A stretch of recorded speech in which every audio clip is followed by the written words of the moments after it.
iRobot Roomba S9 Plus promises a deep, detailed clean with 40x suction power, perfect edge corner cleaning, and up to 60 days of hands-off emptying.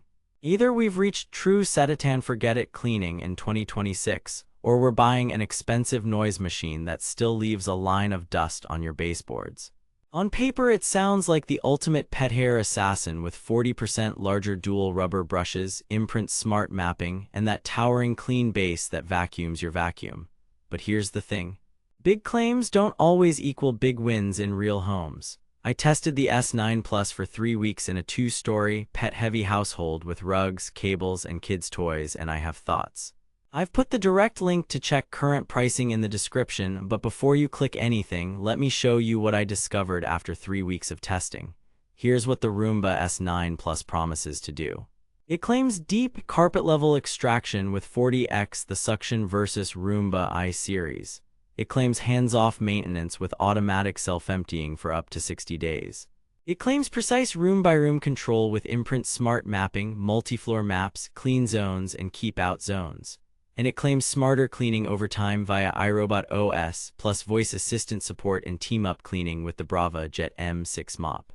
Sounds impressive, right? Pretty bold claims for a robot that still sits around the $580 price point and carries a 3.4-star average on Amazon. But here's where things get interesting. Reality check. They claim 40x suction and a deep clean you won't believe. What you actually get is very strong carpet agitation and top-tier pickup on rugs, but that 40x number is a relative marketing metric against an older i-Series baseline. There's no universally published Pascal rating, and when you crank the S9 Plus into its highest power, run time drops noticeably. In my testing, it needed a recharge and resume on a full downstairs pass with medium pile carpets. The carpet lines look great, and it pulls embedded pet hair better than mid-range bots, but Perfect Edge still can leave a faint dust ribbon along baseboards on debris like fine flour. Dual rubber rollers don't tangle like bristle bars, but hair still collects on the roller caps and needs manual removal. They claim up to 60 days of hands-off emptying. What you actually get is wildly dependent on your home. With one shedding dog and a cat, I saw 2 to 3 weeks per bag, not 2 months. Here's where it gets mathematically impossible for many households. The clean base bag has finite capacity, and pet shed volume plus daily runs will fill it fast. And emptying is loud. The clean base sounds like a shop vac for a few seconds. Do not schedule this during calls or naps. It usually empties fully, but ultrafine dust sometimes clings inside the internal bin until the next run. They claim it cleans when and where you want with imprint smart mapping. Reality, mapping is solid after 1 to 2 full runs with neat rows and room recognition. However, it relies on a camera for VSLAM navigation, so pitch black rooms can cause wandering or missed zones. Move the dock and you might need to remap or at least relocalize. Multi-level mapping works, but you have to carry it to the right floor and start it in a known area. Keep out zones and clean zones are excellent once set up, but you do have to put in that setup time. They claim careful drive mode and advanced sensors clean around objects without jostling items taller than 2.5 cm. Let's be real here, this is not precision object avoidance. If you need cord dodging or pet waste avoidance, the J7 Plus class is the iRobot line that does it. The S9 Plus still nudges lightweight chairs, and cables, shoelaces, and small toys are fair game unless you pre-tidy or set keep-out zones. They claim personalized suggestions and automatic cleaning when you leave. That part worked well. iRobot OS actually suggested extra vacuuming during a big shed week and paused runs when I returned. The app is polished, but I did see one map glitch after a software update that required remapping a small area. Reality check, always getting smarter also means sometimes you're a beta tester. Let's dig into the details. Cleaning performance. On hard floors, the S9 Plus funnels debris into that wide front intake and rarely snowplows crumbs. In corners, the D-shape and corner brush do better than round bots, especially for pet hair tumbleweeds, but dust bunnies in tight 90-degree corners sometimes require a second pass. On medium pile carpet, this thing is a beast for a robot, lifting embedded grit the cheaper bots simply leave behind. Area rugs with fringe can still trip it up, secure the fringe, or create a keep-out zone. Navigation and mapping. It runs in organized rows once mapped and handles thresholds well.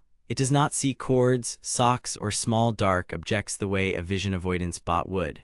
If your floors are cluttered, you'll babysit it more than you want.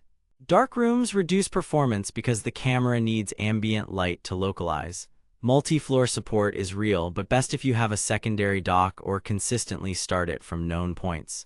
Noise and maintenance.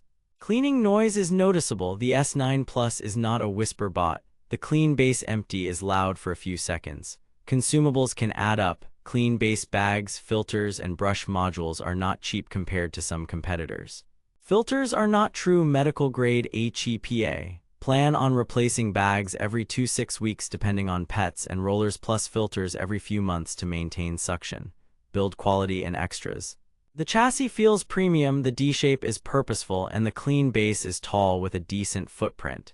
The app is one of the best, with room-based routines, clean zones, and excellent scheduling. Imprint link with Bravudget M6 is legitimately convenient if you own both, doing vacuum then mop sequences automatically. Red flag to note: that 3.4-star Amazon rating reflects a meaningful number of users reporting bin full sensor errors, map resets, and base docking issues over time. Fans rave about carpet performance, detractors mention reliability and the cost of ownership. Verdict: buy with caution. At around $580, the Roomba S9 Plus is still a carpet cleaning powerhouse with smart mapping and the convenience of self-emptying. It's worth it if your priority is deep carpet pickup and you're willing to baby-proof the floor from cords, tolerate noise, and pay for bags and parts. Skip this unless you value raw cleaning over obstacle avoidance. If you need a bot that dodges cables and pet surprises, the J7 Plus class or a Roborock with obstacle avoidance may suit you better. For mostly hard floors or quiet households, consider newer, quieter options. Powerful yes, perfect no, stay savage out there. Thanks for watching. If this review saved you from wasting money or helped you find something actually worth buying, I've put the link to check current pricing and read more reviews in the description. And hey, if you do decide to buy through my link, it helps fund these investigations without costing you extra. Drop your questions below and tell me which robot vacuum you want me to stress test next. Up next, I'm pitting the J7 Plus against a cord minefield and a pet hair blizzard. Subscribe so you don't miss it. See you in the next one.